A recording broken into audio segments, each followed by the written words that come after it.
Voilà, on se retrouve pour une nouvelle vidéo. Enfin, nouvelle. Ça fait très longtemps que j'en ai pas fait sur la chaîne. Mais voilà, on se retrouve pour une vidéo où on va déballer ensemble l'Apple Watch SE, qui est un modèle donc Nike Edition, comme vous pouvez le voir, 44 mm aluminium, qui est en fait la remplaçante de ma Series 4 que j'ai éclatée il y a à peu près une semaine. Et donc, tout en déballant le produit, je vais vous expliquer un peu les raisons du pourquoi j'ai pris une SE et pas une série 6 justement. Et on va déballer en même temps ça ensemble pour voir un peu à quoi ça ressemble. Et ça me paraît pas mal. Voilà, donc on se retrouve pour le déballage de l'Apple Watch SE, qui, comme je vous le disais, donc va être la remplaçante de la série 6, qui, comme vous pouvez le voir, est complètement explosée. Après une chute de mon poignet. En fait, j'étais en train de faire plusieurs choses en même temps, ce qui n'était pas une bonne idée. Et j'ai voulu retirer ma montre pour la mettre en charge. Et je me suis retrouvé à la lâcher. Elle a fini à un plat directement sur le sol et elle est décédée de sa belle mort. Enfin, elle fonctionne toujours. Mais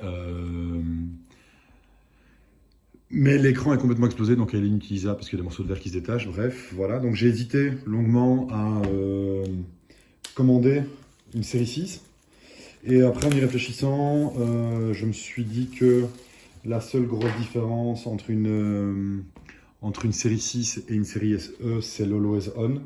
Comme je venais d'une série 4 et même d'une série 3 avant, je n'ai pas connu l'Always On. Du coup, j'ai décidé d'économiser un peu de sous. C'est aussi une question de budget, hein, on ne va pas se le cacher. D'économiser un petit peu de sous en partant plutôt sur une SE. Parce que voilà, au niveau budget, c'est beaucoup plus intéressant. Donc j'ai fait le choix d'une SE, comme je vous disais, 44 mm, ça ne change pas de boîtier, donc ça c'était déjà une 44 mm. Sauf que ici, vous le voyez, elle est gris sidéral. L'éclairage n'est pas terrible, donc vous ne le voyez peut-être pas. Enfin bref, elle est gris sidéral. Je vous mettrai les photos dans l'article qui va avec.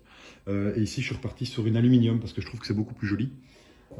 Et en plus de ça, je trouve que l'aluminium matche bien mieux avec le bracelet en cuir couleur Havane. Donc en termes de bracelet, j'ai celui-ci, et en fait j'ai fait le choix pour la nouvelle de partir sur un bracelet Nike en silicone parce que je les trouve assez confortables et en plus ça peut se porter un peu plus tranquille le week-end quand on veut être un peu plus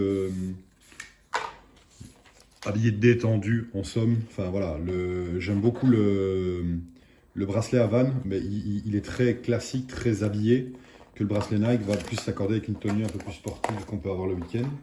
Donc voilà, donc ça c'est le bracelet, vous voyez, donc il est micro-perforé, je trouve qu'il est beaucoup plus respirant qu'un silicone classique. Donc j'ai fait le choix de partir sur ce modèle-là, que j'avais déjà eu par le passé, dans une autre couleur, mais que j'aimais beaucoup. Et donc me voilà avec le bracelet couleur Havane pour quand je travaille la semaine, le bracelet Nike pour quand je suis habillé un peu plus sportif le week-end, un peu plus détendu. Et alors le bracelet en tissu qui est très agréable pour dormir avec la watch, ce que je fais maintenant depuis la dernière mise à jour, ou même pour courir parce que l'avantage c'est qu'il se lave très facilement.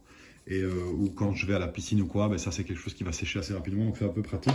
Maintenant je pense que celui que je vais porter le plus, ça va être le Nike au final, parce que ça reste un bracelet assez confortable au quotidien.